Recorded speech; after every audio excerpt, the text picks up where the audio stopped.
I was not a conventionally attractive kid. I was a gawky, awkward teen, and I really was not cute. And I know people say that, but like, I really wasn't, and I knew it. It was pretty obvious, like you could tell that people don't hit on you, you could tell that I didn't carry that kind of attention.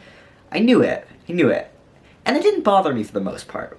When I was younger, say up until around age 16, I cared about a lot of things. I was a very driven kid, and I was, in many senses, externally focused. I wanted people to think that I was smart. I cared about that a lot. I really wanted to be fast. I mean, I think if I had any one complaint with my body as a kid, it was that I was on the junior varsity team for cross country despite running despite training as hard as I possibly could. I was just a slow runner. I mean, that was my big complaint. Summer after my freshman year, I had a series of goals for myself and my body. And every single one of those goals was like something fitness oriented. I wanted to run a faster mile, I wanted to be able to do a pull-up, that didn't happen. I wanted to be able to do a bunch of push-ups, that didn't happen. But they were all these sort of concrete goals around fitness. I remember I wanted my braces to come off, I mean, but who doesn't? But I didn't really care. Like, I was this awkward, weird-looking teen, and I didn't care. And then I did care. And then I cared a lot. And it felt like the most important thing in the whole world was that I just wanted to be hot. I felt like I would give up anything and everything just to be a little bit more attractive, just to have people look at me for 1 second longer when I entered a room. It mattered so much to me. I went to boarding school, and I just started to notice all the time, all the different ways the fact that I wasn't hot affected things. Like, there was, a school fashion magazine, which was obviously just about who's considered conventionally attractive. It clearly impacted like all sorts of social dynamics, it seemed to me at the time. And so I put a lot of effort, very deliberately, in a very calculated manner, into becoming conventionally attractive. I thought to myself, okay, I'm female, what can I do? Okay, well, I'll grow out my hair, I'll dye it blonde, like, I can do this. And I lost myself in that. I really did become conventionally attractive, and that, again, was sort of undeniable. I just knew. It was such an obvious shift from what it was like to be 16 to what it was like a couple years later to be a conventionally attractive 18-year-old. It was undeniable. People treated me different, people looked at me different, I knew it happened. And yet, it didn't feel as good as I thought it was gonna feel.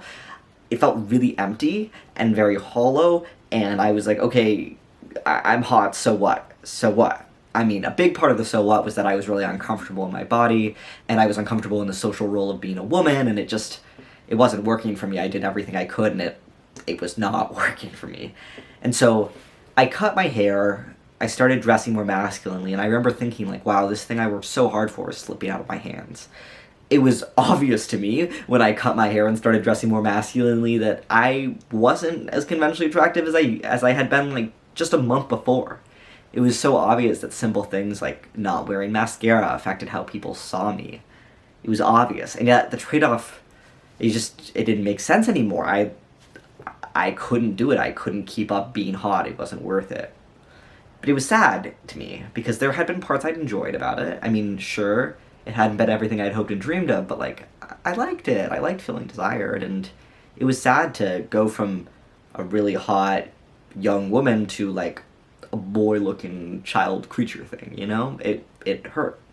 And I remember I was talking at the time with my gender therapist about this, and I was like, how do I get over this impulse to be attractive? Like, I know it didn't work for me, it didn't feel good wanting to be hot, it didn't do anything, but I still want it. I know it got me nothing, but I feel sad that I'm not hot and I'm not gonna be hot. And I just want to learn to not care. And so my gender therapist at the time was a trans man, and he looked at me and he's like, who told you trans men can't be hot? And I was like, no, it's not that, like, I know trans men can be hot, but, like, it's just that hotness is so intertwined in my gender identity, and I can't want it anymore because wanting it has only brought me bad things, and I have to give it up, I have to quit it cold turkey. And he looked at me and he was like, I see how you're dressing right now, this style, I don't know what I would call it, but there's a look for that, and there's a look for that's its own kind of attractive, and when you're on testosterone and feeling good about yourself, you might feel attractive in that kind of look. So, I mean, a few things changed. I didn't keep up that look. That look was like small boy American Eagle creature thing, you know. I I really wanted to pass, and so I had to dress very youthful, and I also, I don't know, I spent a lot of my life really envying boys when I was a little girl, and so then the second I realized I had agency over this, I was like, okay, it is time for me to get my graphic tees and hoodies and button-downs and baggy jeans, and that is not, it's not fashionable. So I did quit that, but, you know, I started T, and I started grad school, and suddenly I found I didn't really care about being hot. It didn't really matter to me. Once again, it kind of reminded me in a sense of, you know, what it was like when I was in middle school before all that started to matter. I mean, there were so many other things going on in my life. I had friends for the first time, I had a community, I had such a clear purpose, I had vision with what I was going to do in my life, I felt fulfilled, I loved meeting people and parties, and I loved living with friends, and it was better than anything I could have imagined, and I remember thinking to myself, who cares? I could be ugly, I could be this hideous creature, and I'm still having a good time. It didn't matter. And I even remember saying in a video, one of my videos on this channel, that I was like, oh, there's so much more in life to dating and being desired in a dating sense, because I'm fulfilled, I'm a man, I'm living my dream life, I'm in a career I love, I'm surrounded by people I love, it doesn't matter. Well, it's a long build-up to say that I care about being hot again. So, and that's surprising, you know, it is surprising. Essentially what happened is, well, I realized I was a gay man, I don't know, a couple years ago, right? And in my early time of you know, the first year or so of living as a gay man, as I guess I've talked about in a video, I hung out with queer friends, I went to queer parties, I would hook up with people, but it was often people who I met and people who I felt like I'm charming, I do well at parties, you know, I was like, that's the, people are sold on my personality. And when we went to gay clubs sometimes, they scared me a bit. It was hard before top surgery. I found them an intimidating place. It was pretty vulnerable to me, like, I had to tape my chest, and that was just, like, I was always worried about that. I spent a lot of time thinking about that, because I felt uncomfortable with my chest. And, man, this crazy thing happened called top surgery. And I remember when they took off my bandages, and I looked down, and I was like, oh my god.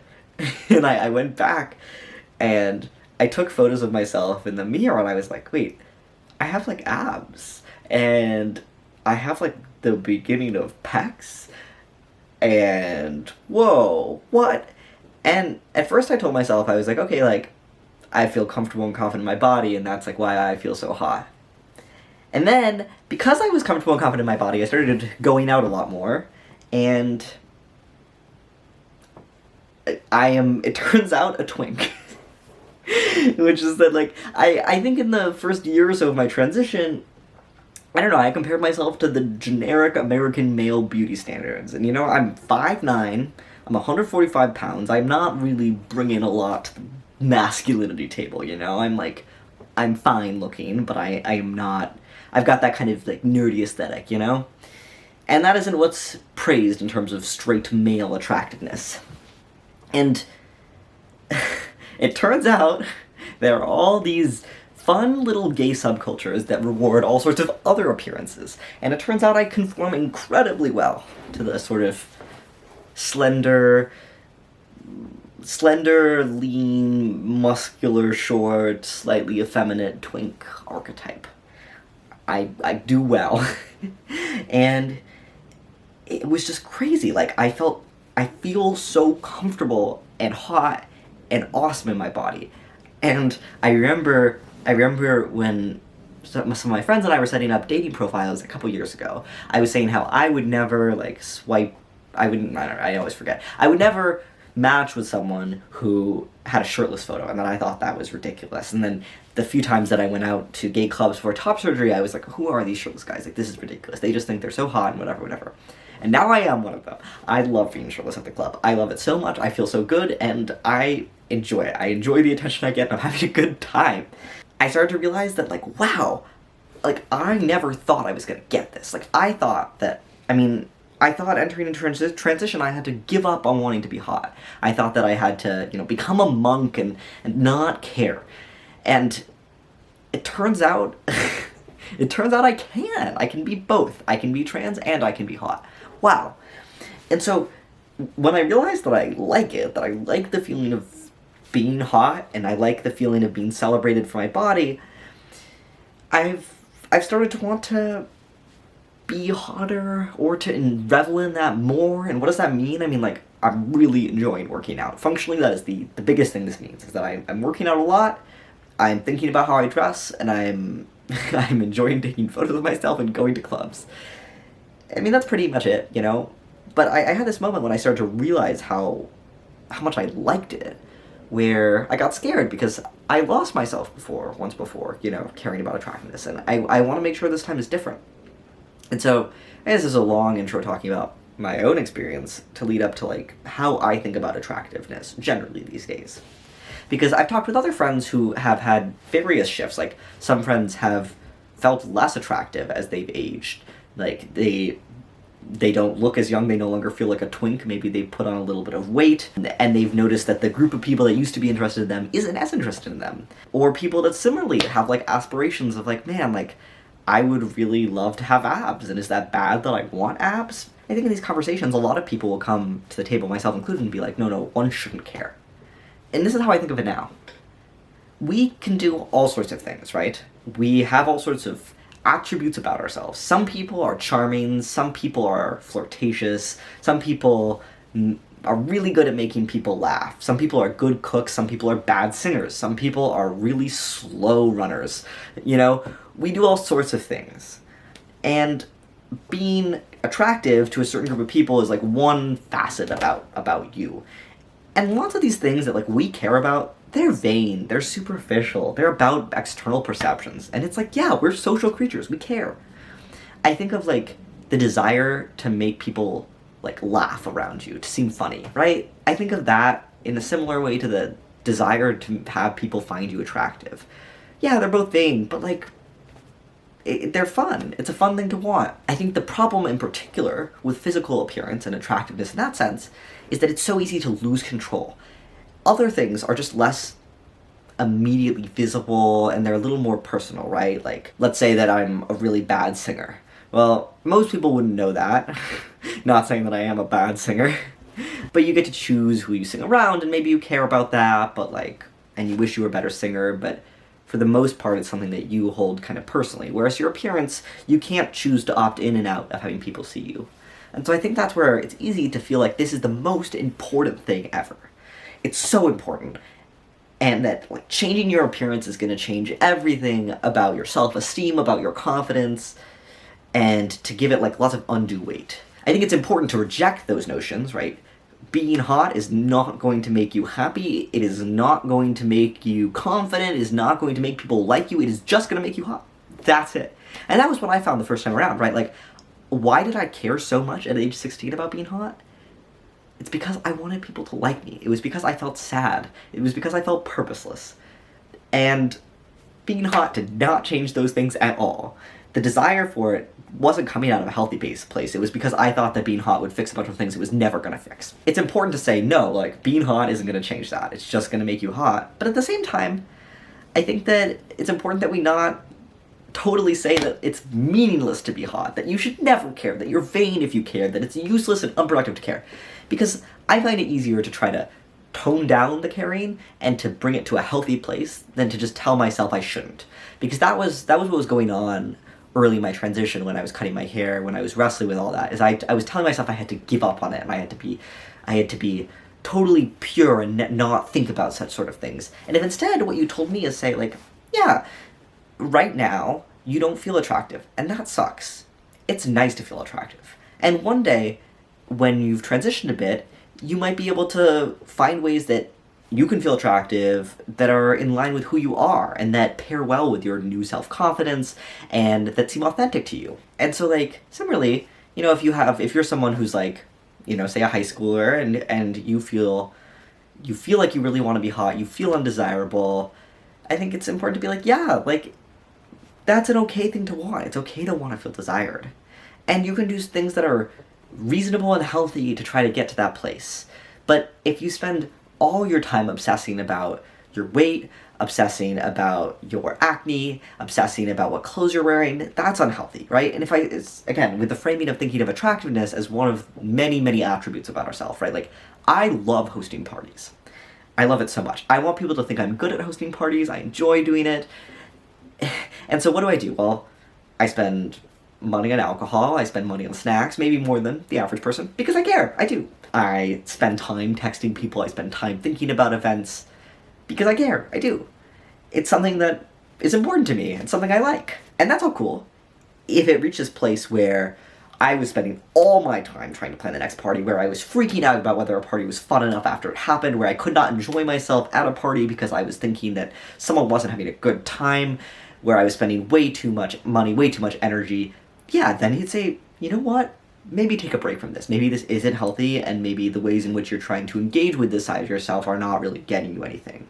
And so I think it's important to try to engage with the ways you want to feel attractive in a sort of similarly neutral way. Like, if your friend came to you and was telling you about some new hobby they took up with the same level of, like, crazed enthusiasm, or was telling you about how much they want to be a flirtatious person and how they're going to spend all their time thinking about pickup lines and all their time, then, you want to have that same sort of energy and kindness towards yourself, where you say, like, okay, what is this getting me? What are my goals out of trying to feel more attractive, out of trying to feel more hot, and how can this fit into my life and fit into my existence? And if you're feeling really stressed out about it, yeah, you can just pause for a bit.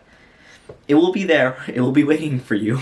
And yeah, I think for a lot of people like myself who come from sort of academic backgrounds, we act like it's vain to think about this kind of thing. And I don't think it is. I mean, right? Like, we're just social creatures, right? We care about external perception. And yeah, attractiveness, it's social norms, blah, blah, blah, but that doesn't mean it isn't real. That doesn't mean your lived experience of feeling desired or not feeling desired isn't real. And then there's the other thing that, like, I think to really enjoy being hot, you do need to pair it with a bunch of other things. Being hot, this time around, is so much more fun. It feels so much less hollow than it did when I was younger, because this time around, I feel confident, and I feel self-actualized, and I feel extroverted and charming. So you pair all those things together with feeling hot, and it's like, whoa, I feel dynamic, I feel like people are drawn to me, I feel great. I feel like I can really have fun. I go out and I dance, and I don't care if I'm a bad dancer because I feel so good about myself. And that kind of energy, I didn't have that when I was 20. I didn't have that when I was attractive as a woman because I was missing the rest of it. I was missing the meat. It's like, I think feeling attractive and feeling hot is like icing on top, Having abs is not going to make you happy, but it might make if you're already feeling self-confident, if you're already feeling like you're having a good time in life, it might make it just a little more fun. And so it's like, yeah, I want to have abs. I'm kind of working on that, I'm going to the gym a lot. I'm having a good time. And I think what it feels like this time around is it feels so cool. Like, I get to shape my own body. I get to make this. This is me. I have control over myself. It's awesome. It's unbelievable. I feel so grateful, and I feel so content. And so that's my relationship to it, right? Like, it feels like finally maybe a healthy one. Where, yeah, like, I want to be hot, and that it doesn't make me vain. I'm not as ashamed of it as I used to be. I had a video where I was talking about my top surgery results a handful of months ago, and I said that I was feeling hot, and I said it in a sheepish, kind of embarrassed way, and someone in the comments said, like, no, it's okay to feel that way. And now I think it is, right? Like, it's okay to feel that way, and just, keep an eye on it. And with regards to, like, how do you become more attractive? How do you feel hot? How do you feel desired? I mean, I also think that there are a few moving pieces, right? There's, of course, things you change about yourself, and that's fair, right? Like, Maybe you're going to learn a new hair routine. Maybe you're going to work out more. Maybe you're going to think about your, skincare regime, whatever.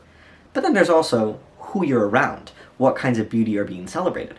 It is such an easy change to just put yourself in a place where people are celebrating your body. And then, whoa, suddenly you feel hot. And that's where I think it's like, yeah, it's okay. I was talking with a friend who's non-binary, and they'd previously been kind of living as a gay man, and now they're more feminine, but still go to gay male spaces, and they feel less desired. And I was like, it's okay that you want to feel desired. It feels good to feel desired. Not every night going out needs to be about that, right? Some nights, yeah, we're just with our friends. And they were sort of, I think, feeling bad that they cared, that when we go to gay male clubs, they don't feel desired. I'm like, no, of course you want to feel desired. It's fun.